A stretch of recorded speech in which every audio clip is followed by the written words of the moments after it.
Ok. Me ouvem bem? Sim. Tá. Bom, primeiramente quero desejar a todos uma boa tarde aí no Brasil. Aqui já são 7h07 da noite, que eles chamam de tarde. Aqui 7 horas ainda é a tarde para eles, para Portugal. Mas é um grande prazer estar aqui com vocês.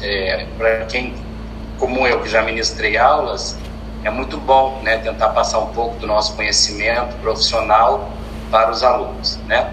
E é bom, eu gosto bastante disso, é algo prazeroso, principalmente para uma colega profissional e amiga tão querida quanto a professora, tá? Então é com muito prazer que estou aqui para nós podermos bater um papo, né, sobre algumas questões relacionadas à minha vinda para cá como profissional, obviamente, e sobre como encontra-se hoje a questão da arquitetura e patrimônio histórico aqui do Porto. Professora, então, fique à vontade, sou de vocês. Muito obrigada, professor Otávio. Saudades da época em que nos encontrávamos nos corredores da universidade, onde demos aula, porque a gente nunca ministra aula, né? Nós compartilhamos conhecimento com os nossos acadêmicos com muito carinho, porque o ensino está inserido em nossa alma e a arquitetura está tatuada no nosso coração. Amamos a arquitetura. Então eu gostaria muito, professor, que se o senhor pudesse falar sobre a recuperação do patrimônio cultural da cidade de Porto. Houve algum problema que precisaria ser resolvido?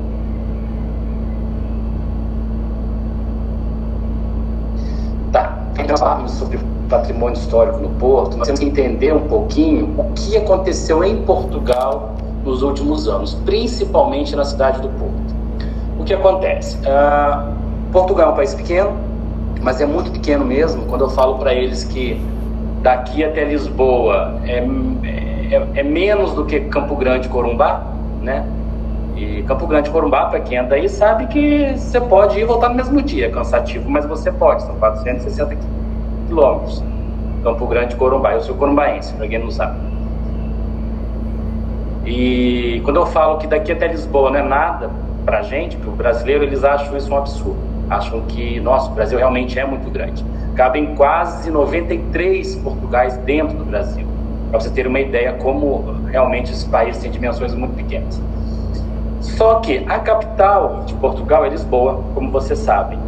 E o Porto, Lisboa, cadê minha mão? Eu não estou me vendo. Mas nós estamos te vendo. Estão me vendo bem? Estamos. Estou congelado. E te ouvindo também. Tá. Então, tá. Ok. Lisboa, pessoal, está no sul e o Porto está no norte. E o Porto, por muito tempo, ficou esquecido. Por que ele ficou esquecido? Porque o clero, a questão da religiosidade no Porto, em Portugal, é muito grande. Então, o poderio papal, o poderio do clero, o poderio religioso de Portugal era no Porto. Então, eles fizeram de tudo para jogar, para que o rei fosse sempre descendo, sempre para o sul. Para o rei não entrar em conflito com o clero. Por causa disso, o Porto ficou um pouquinho esquecido. Então, Lisboa, que é uma cidade mais nova, se desenvolveu.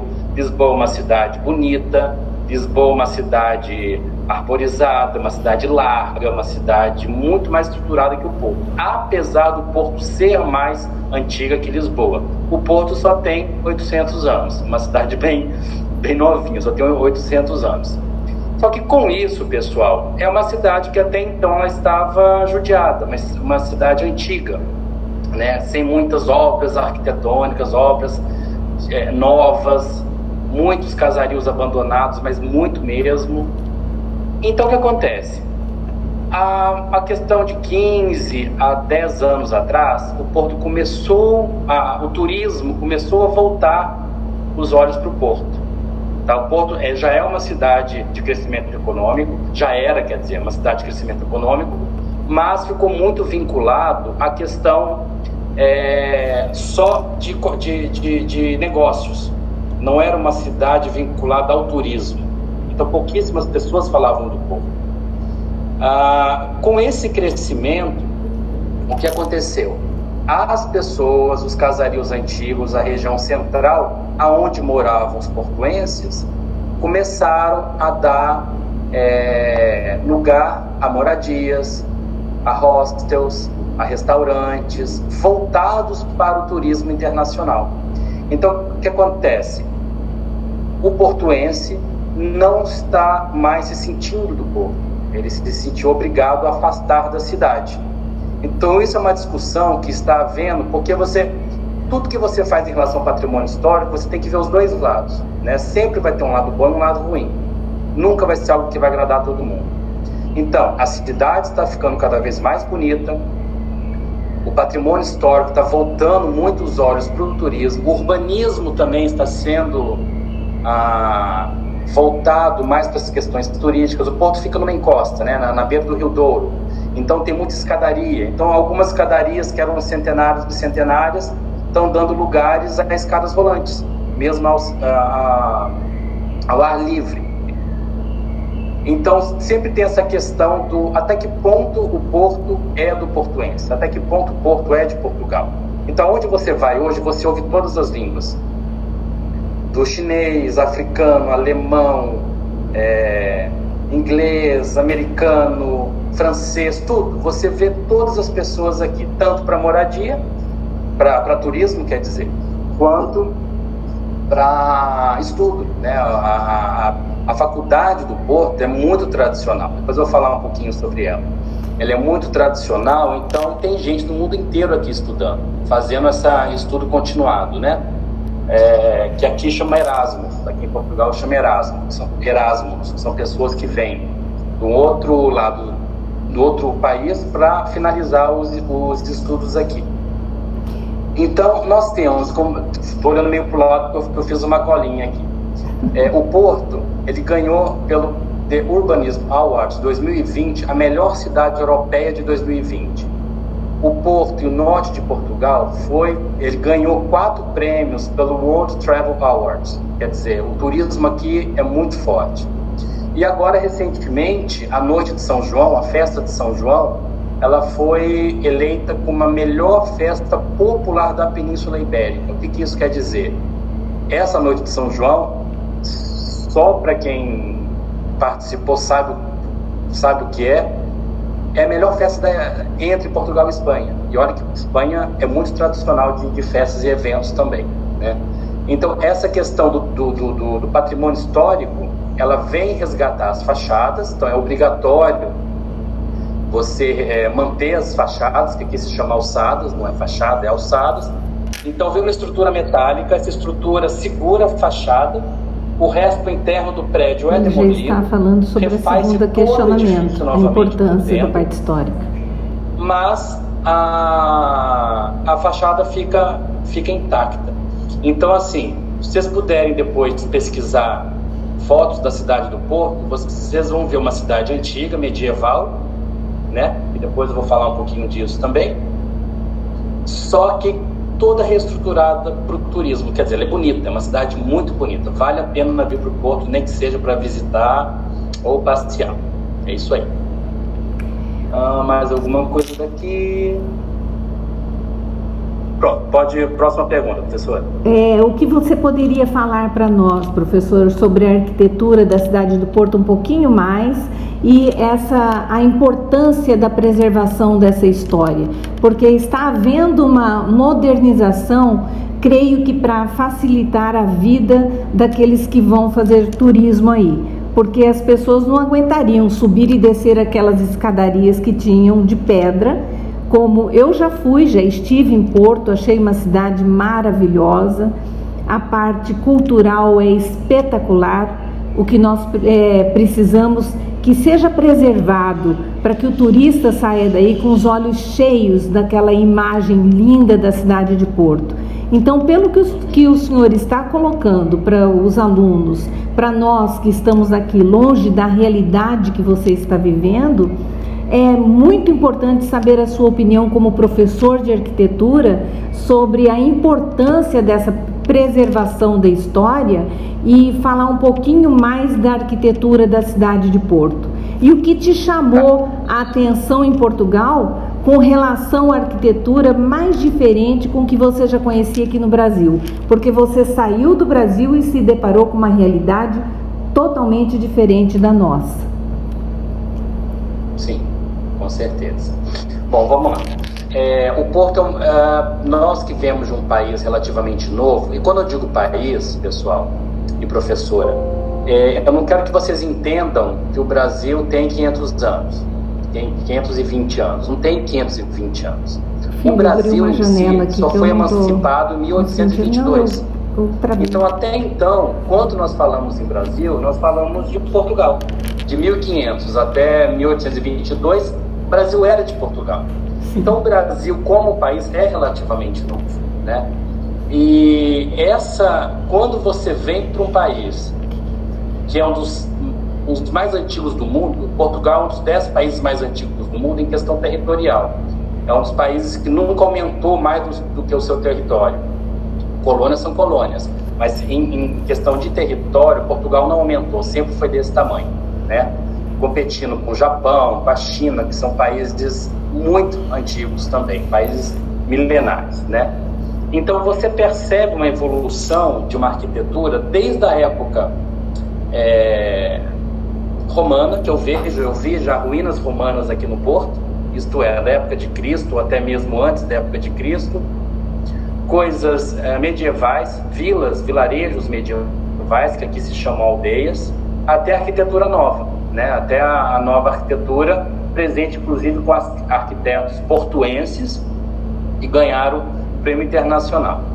Então, na questão de patrimônio histórico, tem que se preservar, no meu ponto de vista, tem que se preservar, mas eu acho que tem que haver o limite das questões, até que ponto o patrimônio está vinculado às pessoas, a quem mora aqui e quem trabalha aqui, ou ao turismo. Por que eu digo isso? Porto vive muito do turismo, muito do dinheiro de Portugal, do Porto, vem do turismo. E com essa pandemia, pessoal, a cidade morreu. Restaurantes foram fechados, hotéis foram fechados, só não piorou porque o governo ajudou essas empresas. Então você tem que saber medir, ou até talvez com leis que permitam, por exemplo, limitar o preço de um aluguel, né? Porque as pessoas pegavam as casas dela, que tinham 2 quartos de uma sala, pegavam essa sala, transformavam em quarto e alugam 4 quartos, 3 quartos, 4 quartos para estudante, e jogam o preço que querem. Isso eu acho que deveria ser algo regulamentado, né? Pessoas estão sendo expulsas das casas que estão expulsas, não no sentido de chegar a polícia e mandar embora, mas quando vence o contrato dessas pessoas, o senhorio fala, tá, agora eu vou fazer outro contrato, em vez de cobrar 200 euros de aluguel, vou cobrar 600. As pessoas não têm como pagar e vão embora, só que vem uma outra pessoa que aluga por 600 euros. Então acho que tem que haver uma regularização, principalmente da moradia, e limitações urbanísticas a ponto de aqui tem tantos por cento nessa região tem tantos por cento de hotel, não vai aumentar mais, ou se aumentar, algumas moradias tem que ser a baixo custo. Aqui tem tantos por cento de restaurante, não vai aumentar mais. Se tiver que aumentar, vai ter que ser alimentação a baixo custo. E tentar integrar, né? A cidade ela tem que funcionar para todos. E não só para o turista, e sim para as pessoas que moram aqui, sendo elas portuenses ou até mesmo estudantes internacionais, que, como eu já disse, tem bastante, tá? Sobre a preservação da história, professora e colegas, futuros colegas, eu acho que o mais interessante da história, da preservação, é você começar a entender o presente. A preservação da história te faz entender o presente de uma maneira que te enriquece muito mais, tá? Eu vou dar dois exemplos aqui práticos. E não estou falando de arquitetura, estou falando de cultura geral, não só arquitetura. Vocês sabiam que essas bandeirolas que nós utilizamos nas nossas festas juninas, ela vem das festas medievais, tá? o que acontecia nas festas medievais? As vilas medievais têm ruas estreitas, ruas curvas, e é uma casa praticamente na frente da outra. Então, o que eles faziam para decorar essas casas para as festas? Eles transpassavam cordas, e nessas cordas eles penduravam roupas, camiseta, calças, e a forma da camiseta pendurada e a forma da calça lembra essa questão das nossas bandeirolas, das nossas bandeirinhas de São João, entendeu? Então você começa a entender isso um pouco mais, né? Outra coisa interessantíssima também é a questão da festa do São João, né? O padroeiro do Porto não é São João, é uma outra santa agora que eu esqueci o nome. E o padroeiro de Lisboa é Santo Antônio. E você sabe que São João e Santo Antônio são datas comemorativas em junho, muito próximas uma das outras. O que acontece? Como o Porto começou a ser povoado muitos anos atrás, e o norte de Portugal, que dá um pouquinho do norte da Espanha, quando Portugal termina, ainda temos um pouquinho da Espanha, que é a Galiza, a região da Galiza. E nessa região da Galiza tinha muita colonização celta, das pessoas que vinham lá do norte da Inglaterra, lá em cima do norte da Inglaterra. E esses celtas, como eles eram pagãos, não acreditavam, não eram cristãos, eles tinham as próprias festas deles, festa do sol, festa da lua, festa da colheita de centeio, várias festas. E se vocês olharem o solstício de verão, ele é próximo da data de São João. O que fizeram? Como o clero daqui de Portugal não queria que as pessoas fizessem festas pagãs, porque era só um solstício de verão, e que eles falaram, então vamos criar o São João aqui pra gente, porque tinha muita gente que fazia festa, e eram festas boas, e o clero não queria. O que eles fizeram? Então vamos juntar, vamos utilizar o São João para fazer essa festa cristã, que antes era pagã. Pronto, hoje você tem uma festa belíssima, extremamente rica, e que lota a cidade com brincadeiras e shows e eventos, a qual você não consegue atravessar a ponte de tantas pessoas, né? Tem gente do mundo inteiro para cá, para essas festas. Então, quando você conhece essa cultura, você começa a entender melhor um pouco o que acontece sobre a sua cultura, né? No nosso caso, brasileiros, que temos muita ligação com Portugal, e isso te enriquece um pouco mais, você te deixa mais rico culturalmente, vamos dizer, e isso, não tem coisa que pague, né? Isso realmente é muito bom.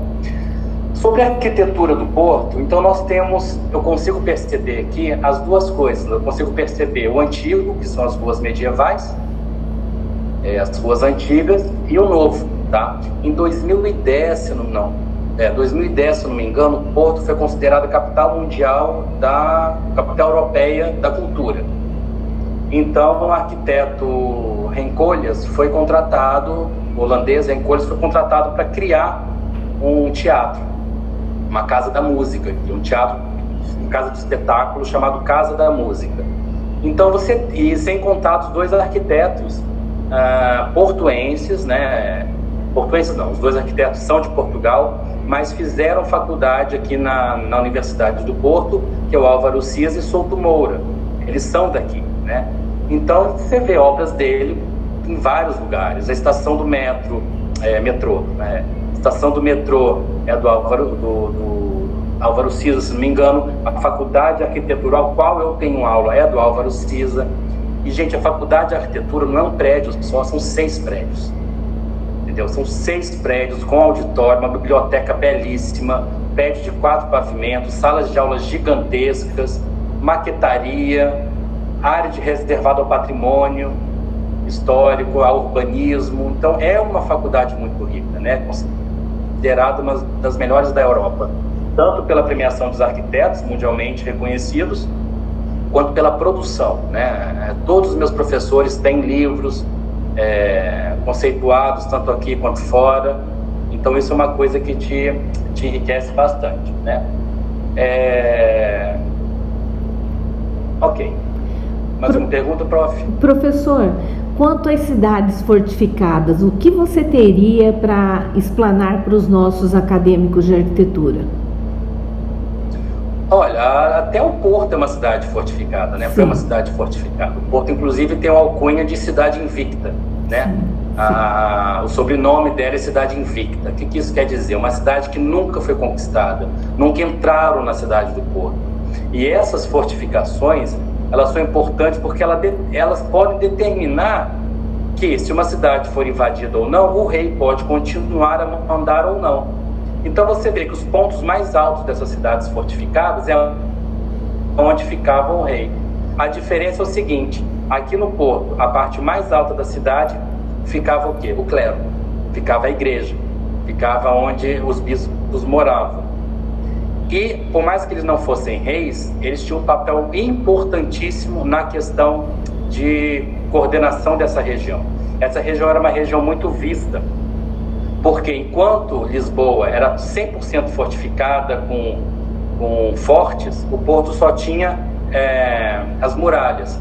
Então as pessoas tentavam invadir o Porto para poder ter um certo poderio em relação a Lisboa.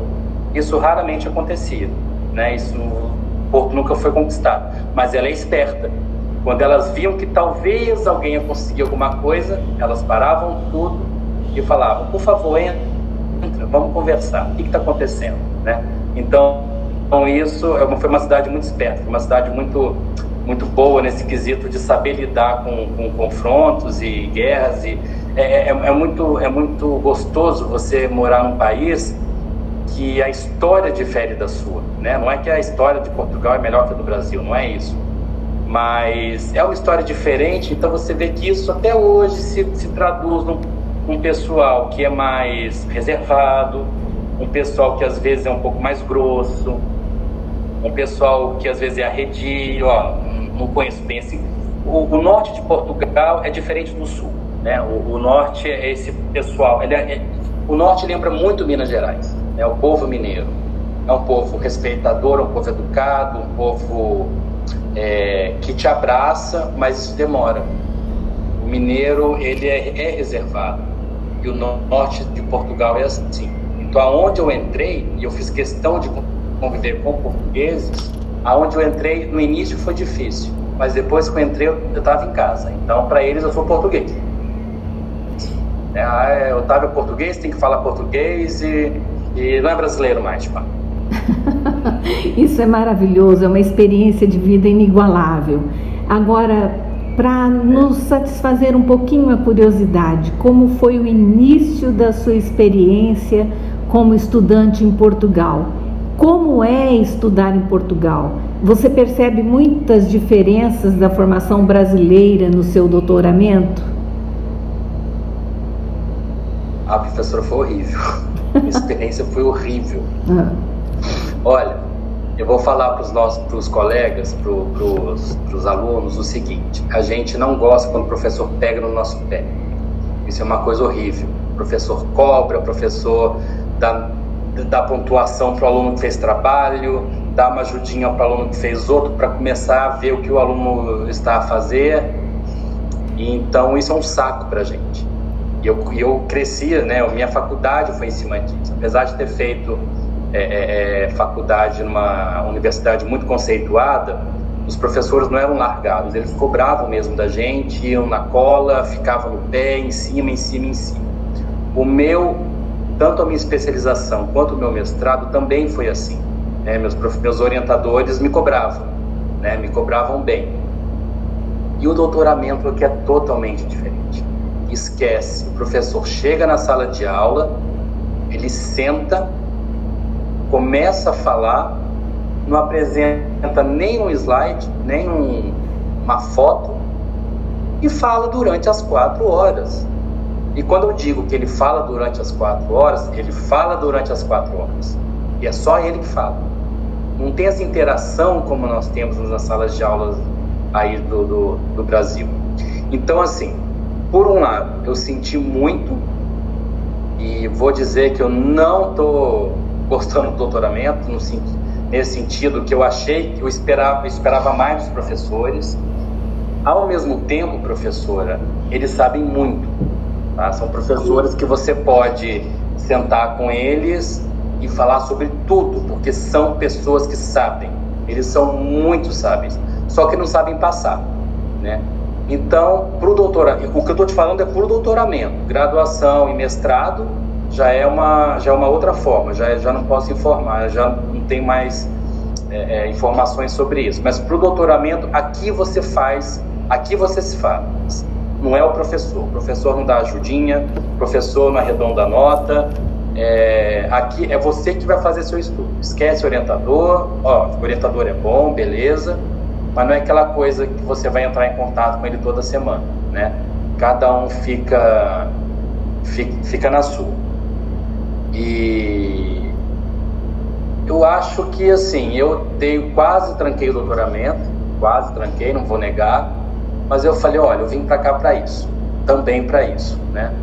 E vou tentar, eu vou fazer minha parte e vou embora. O que eu quero dizer aqui, vou embora no sentido continuar, né? O que eu quero dizer aqui é o seguinte: não desvalorize os professores que peguem no pé de vocês, valorizem, porque isso é muito importante, isso é muito bom. Quando nós estamos desanimados, é aquele professor chato que fica no nosso pé que nos dá um ânimo, né? E isso é muito válido pra gente, tá bom? Outra coisa também que você tem que entender, que aqui em Portugal, a graduação, que eles chamam de licenciatura, dura 3 anos e o mestrado dura 2. Então você se forma em 5 anos com o título de mestre. Você não se forma em 5 anos com título de graduado, como arquiteto. Você se forma mestre em arquitetura. E isso traz diferença para a sua atribuição profissional. Então, se vocês querem futuramente estudar em Portugal, há certos critérios que a gente pode conversar mais tarde, se houver tempo, para vocês não quebrarem a cara como eu estou quebrando, como eu quebrei, né? Como eu tentei validar meu diploma aqui e não foi possível por uma série de critérios que não foram válidos aqui em Portugal para o curso de arquitetura. E é interessante que isso vale para a arquitetura. Para os outros cursos, por exemplo, engenharia, é só você mostrar a carteira do CREA que você automaticamente já pode ser engenheiro aqui. Agora, para arquiteto, não. Não é só mostrar seu diploma de arquiteto no Brasil que você vai ter o seu diploma reconhecido aqui. Quem atribui o grau para trabalhar em Portugal é o conselho, que no caso aqui são as ordens, né? É conselho no Brasil de arquiteto, e aqui são a ordem dos arquitetos em Portugal, como a ordem dos engenheiros, que seja. Então, são processos diferentes, a qual eu peço para que quem queira estudar aqui tomar certos cuidados até quando for voltar para o Brasil. Exatamente isso que eu queria te perguntar, Otávio. Era como é estudar aí e essas diferenças, e se você recomendaria a estudantes brasileiros a formação continuada em Portugal. Isso é muito interessante que você está colocando, porque o arquiteto tem de ter essa... Primeiro que eu acho que é forma... Pode falar. Tá. Primeiramente que eu acho que formação continuada é válido em qualquer lugar do mundo, não só em Portugal, tá? Adquirir uma cultura, adquirir juntamente com uma profissão, eu acho que é válido para qualquer coisa. Principalmente para nós, do ramo de uma profissão que ela mistura o humano com a arte, é uma das poucas profissões que mistura os dois, né? A arquitetura é você trabalhar com a escultura utilizada pelo homem. Tá? Uma boa arquitetura... Depois vocês pesquisam sobre a Casa da Música na Cidade do Porto. Vocês vão ver a estrutura dela, lembra um meteoro branco que veio da Terra, veio da atmosfera, caiu no Porto, e quando ela cai, ela levanta ondas no chão. Então você vê um prédio, um edifício em forma de rocha, cujo acesso é por uma escadaria íngreme, então realmente é um formato de rocha. Inclusive ele fecha, né? O resto do chão é aqui. O chão, o piso está aqui, o edifício sobe assim, como escadaria. E quando você vê o chão tem ondas, algumas ondas. Essas ondas simbolizam que o solo tremeu, né? Que o solo se movimentou. Então, quando você percebe esse tipo de cultura, de arquitetura, você fala, isso é uma escultura a qual o ser humano pode utilizar. E esse diferencial nosso só enriquece. Não vim para cá para fazer direito. Estudar direito é estudar as leis aqui, depois voltar para o Brasil e adaptar isso de uma outra forma. E também é enriquecedor, lógico. Mas a arquitetura aqui te faz ver de uma forma diferente. Te faz enxergar a valorização profissional. Ontem, por exemplo, eu passei em frente ao Teatro Nacional, São João, e eu vi que no canto do edifício tem a assinatura do arquiteto, no próprio edifício. Cara, isso aí foi uma coisa maravilhosa, isso aí eu achei o máximo. É valorização do profissional. O prédio foi restaurado pelo arquiteto, tem o nome dele, a data de restauro e a assinatura dele, cravado na fachada, na alçada. Magnífico. Isso é uma coisa que eu acho que valoriza demais, entendeu? É muito bonito isso. Eu acho que isso devia ser uma coisa que talvez o CAL pudesse obrigar ou dar uma diretriz que pode fazer isso, uma placa, colocar uma placa. Tem que valorizar o que é nosso no sentido de produção, né? Eu fiz aquela casa, eu fiz aquele edifício, eu projetei aquele uso que as pessoas estão a utilizar. Isso é uma coisa muito enriquecedora. Em relação a Portugal, ainda tem umas vantagens de estudar aqui. Nós temos a questão da segurança. Portugal é o terceiro país mais seguro do mundo, tá? Não estou dizendo que aqui não tem assalto, não estou dizendo que aqui é um país perfeito, nada disso. Tem problemas como qualquer outro país. Mas você ser assaltado com uma faca é algo impossível. Com arma, menos ainda. Alguém enfiar uma faca em você é algo que, se acontecer, sai no jornal. Entendeu? Jornal nacional, que vai rodar a Portugal inteira. O que tem são roubos, né? Você senta, principalmente na cidade turística, você senta, põe sua bolsa atrás da sua cadeira, vem um moleque, um piá, pega sua bolsa e vai embora. Mas a questão que você pode andar à noite aqui usando um telemóvel, usando um celular, você pode andar à noite aqui sem problemas, né? Mesmo ruas um pouco escuras, é um país que vale a pena, é um país europeu sim que vale a pena. E também a questão da língua, né? Lógico que quando você vem para cá, você percebe que você não entende nada do português. As primeiras semanas eu falei, que língua esse povo está falando? Que língua, que esse pessoal está falando? Pelo amor de Deus. Com o tempo você vai pegando que pequeno almoço é café da manhã, que x-ato estilete, agrafador é grampeador, telemóvel é celular, metro é metrô, que mais? Aí vários outros que você vai aprendendo com a forma de escrita, por exemplo, aqui você retira o P de muitas palavras, né? Então, por exemplo, recepção no Brasil, aqui é recessão. Então você tem recessão com 2 S e recessão com C cedilha. Recessão com C cedilha é a nossa recepção. Então, por exemplo, qual é a sua profissão? Eu sou um recepcionista de hotel, não sou um recepcionista. Outra coisa também que eu demorei muito para pegar foi o registro. Eu trabalho no escritório de engenharia que eu escrevo muito nada registrar. Só que aqui não se diz registro, aqui se diz registro, não tem um R. Até eu aprender que registro é o nosso registro, também demorou um bom tempo. E além desse dialeto, né, dessa diferença, tem os dialetos locais, né? Pica é uma coisa que já em Lisboa é outra, aqui Cibaleno é café, em Lisboa é pingo. Então são várias coisas que são diferentes entre o norte e o sul. E é um país muito rico em cultura. Você atravessa uma ponte, o sotaque muda, a comida local muda, Então, em pouco espaço, você tem muita diversidade.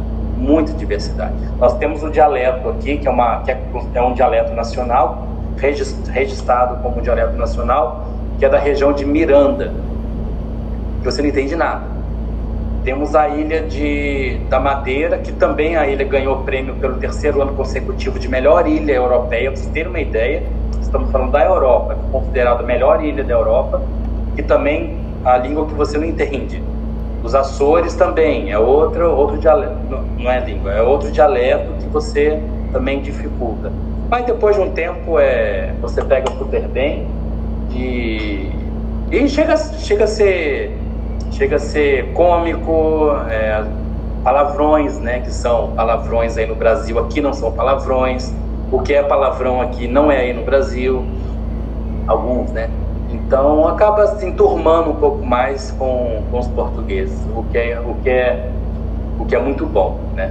É muito gostoso. Outra coisa em relação a Portugal, que é um dos países mais baratos da Europa, né? Tirando o leste europeu, é um dos países mais baratos. Isso faz com que viagens aqui se tornem baratas, né? Então eu posso ir para a Espanha, passar um fim de semana em Valência, posso passar um fim de semana em Barcelona, posso passar um fim de semana, ir numa sexta, voltar domingo em Paris, sabe? São coisas assim, tipo Campo Grande, Corumbá, sabe? Que facilita o crescimento cultural. Perdão, falhou? Facilita o crescimento cultural. Isso chama-se demais. Qualidade de vida. Sim, é muito bom, sabe? É muito gostoso. Agora, eu gostaria... Pode falar. Pode falar, professor. Eu gostaria muito, eu sei que isso não vai acontecer, mas eu gostaria muito de te perguntar uma coisa. Caso você voltasse para o Brasil hoje, o que traria da sua experiência para o mercado brasileiro? O que você traria na sua bagagem cultural, no aprendizado que você teve aí? Tá. Bom, primeiramente, essa questão da volta, bom, para quem não sabe, eu tenho dupla nacionalidade e vim para Portugal de início para poder estudar, fazer doutoramento, porque eu terminei meu mestrado no Brasil, em Campo Grande, e não havia possibilidade de fazer doutoramento Aqui se fala doutoramento, aí no Brasil fala doutorado, desculpa. Então, não havia possibilidade de fazer doutorado aí em Campo Grande. Então, eu tinha que sair de Campo Grande. Não havia na minha área. Aí eu pensei, bom, já que eu vou ter que sair de Campo Grande, eu vou tentar então sair do Brasil. Minhas irmãs já tinham morado fora, minha irmã mais nova já morou em França, a minha irmã mais velha já morou na Holanda, agora está morando na Noruega. Falei, bom, acho que agora é minha vez. Para que país que eu vou, então? Aí, quando eu vi, eu falei, pô, tenho dupla nacionalidade, eu sou português, então eu vou tentar ir para Portugal e, se eu gostar, eu fico por lá, se eu não gostar, eu volto. Estou a gostar daqui bastante, e professora, mas hoje eu não pretendo voltar. Mas se por algum motivo eu tiver que voltar, o problema de saúde, o problema de emprego, o problema... Se eu tiver que voltar, eu volto, tá? Isso é uma coisa que eu não cuspi para cima para não cair na testa. É o que eu falo.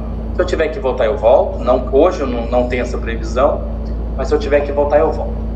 Agora, o que eu levaria para o Brasil? Levaria primeiro duas coisas, tá? Primeiro, valorizar a profissão do arquiteto. Estou falando na parte profissional, né? Valorizar a profissão do arquiteto. Eu sou arquiteto, eu fiz faculdade, fiz graduação, fiz especialização, fiz mestrado, fiz doutorado. Hoje eu sou um doutor em urbanismo pela Faculdade de Arquitetura do Porto. Ponto. Eu tenho orgulho de falar isso. Mesmo que eu não tenha gostado do doutoramento, eu preciso falar. Tá? E por mais que a faculdade aqui seja pública, pessoal, aqui se paga. Toda faculdade pública se paga, tá? E não é barato. Não é barato em relação ao Brasil, porque o euro está bem mais valorizado que o real. Mas é mais barato que uma faculdade particular. Então, gastos aqui sim. Você pode pedir uma bolsa, essa bolsa pode ser concedida ou não, mas também não é regra, não é todo mundo que consegue. De qualquer forma, é valorizar a sua formação, tá? Então, assimilem o máximo que vocês puderem dos professores de vocês também, porque isso um dia vai acabar. Essa faculdade que vocês estão fazendo vai acabar. E essa troca de experiência, pessoal, é muito boa. Essa troca de experiência é muito importante, tá? Terminou a graduação, tenta fazer especialização. Terminou, tenta fazer um mestrado, tenta fazer um doutorado ou outra especialização. Tenta fazer um curso técnico superior, design de interiores, por exemplo, ou edificações. Sempre estudem, tá? Não deixem de estudar, isso é muito válido. Isso é uma das coisas que eu quero levar para o Brasil, para as pessoas. Outra coisa é o seguinte, ser mais decisivos nas minhas escolhas, tá? Eu vejo muito, porque eu fiquei formado no Brasil 15 anos, quase 15 anos. Então eu trabalhei com obras, trabalhei com projetos e tal. E muitas das vezes o cliente vinha, mas eu não quero isso, quero aquilo. Sem embasamento teórico. Sem embasamento. Por quê? Porque sim, isso não é resposta. Se um cliente fala que nós arquitetos não somos detetores da verdade absoluta. Se ele fala, um exemplo, eu quero essa sala comprida. Por quê? Porque eu vi na minha irmã e eu gostei. Não, isso não é resposta. Eu quero minha sala disso. Aí é uma resposta. Mas se a pessoa não tiver embasamento, eu não vou me ceder mais fácil como eu cedia antes. Não, vai ficar assim por causa disso. Se você, como profissional, tem experiência de causa, tem gabarito para poder afirmar alguma coisa perante o seu cliente, faça de uma forma educada, de uma forma concisa e de uma forma que ele tem que saber que você é profissional. Você não é pago para ele, tem que fazer tudo o que ele quer. Não é isso, não. Quando a gente paga um médico, ele faz tudo o que a gente quer? Não. Quando a gente paga um advogado, ele faz tudo o que a gente quer? Também não. Por que o arquiteto tem que ser assim? Entendeu? Tem que se valorizar a profissão e, acima de tudo, se valorizar. Tem que ser uma classe unida? Tem, mas acima de tudo, eu como profissional, eu fiz um juramento, formei, eu tenho que fazer o bem à pessoa. E se eu sei, eu estudei isso, para isso, ela tem que entender também. Se não entender, eu sei que para um estudante ou recém-formado é difícil ouvir isso. Mas se a pessoa não entender, cai fora. Agora para você não trabalha mais. Ok? Terminamos aqui os nossos trabalhos. Mas, obviamente, isso tem que ter em contrato, né? E é tudo legalizado. Tem que ser tudo legal. Há problemas aqui na construção civil? Há. Bastante. Mas é muito menos que o Brasil. É impressionante. Problemas aqui são bem menores. Não há tanto o jeitinho brasileiro, né? Não há tanto esse jeitinho brasileiro. Então isso nos ajuda bastante. Professor, o que eu costumo dizer muito aos nossos acadêmicos é que nós precisamos ter um bom discurso de convencimento. E para termos esse bom discurso de convencimento, nós precisamos angariar muito conhecimento, estudarmos com constância. Então, nós poderemos explicar com maior clareza todos os projetos e corresponder aos sonhos de uma pessoa, porque sonhar com uma residência, com uma moradia, é o maior sonho de uma pessoa, é ter um teto sobre sua cabeça, mas que corresponda aos seus desejos. Mas esses desejos precisam ser bem avaliados por um bom profissional, um profissional de excelência. Professor, sinto dizer para você que estamos terminando o nosso tempo. Foi muito agradável estar com você, muito agradável poder apresentá-lo aos nossos acadêmicos aqui em Campo Grande. Muito obrigada mesmo por dividir a sua experiência conosco na tarde de hoje e a sua noite, que você poderia estar passeando agora, porque eu sei que você bate perna todas as noites. E a sua presença e a presença dos nossos acadêmicos que assistiram interessados à sua fala, e em novas oportunidades, eu me comprometo que nós faremos mais encontros com toda certeza. Muito, muito obrigada. Ok, professora. Um beijo no coração. Obrigada a todos os presentes. Muito obrigada mesmo, professor. Até breve. Eu agradeço o convite, agradeço a participação dos alunos e, se não me engano, estou a ver a Vera aí também. Sim, sim. Vera, Vera e o Rubens. O Rubens está dando aula também comigo. Saudade, que bom! Tudo bom? Oi, como vai? Tudo bem? Tudo bom. Coisa boa. Saudade de vocês. Quando o Rubens me disse que ia ter essa live, eu falei, eu vou assistir, porque eu estou com saudade do Otávio.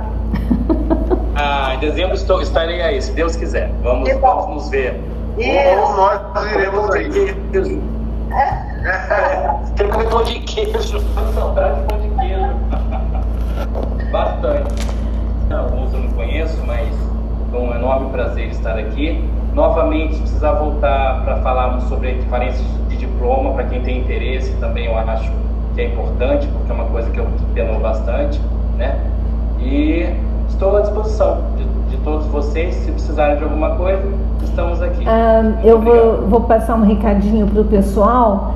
Caso vocês tenham alguma pergunta, alguma curiosidade a mais, enviem no meu e-mail e eu repasso para o professor Otávio e ele vai responder para vocês com muito carinho, não vai, professor? Com certeza. Muito obrigada. Pode contar comigo. Até breve. Muito obrigado, pessoal. Um abraço. Tchau, tchau.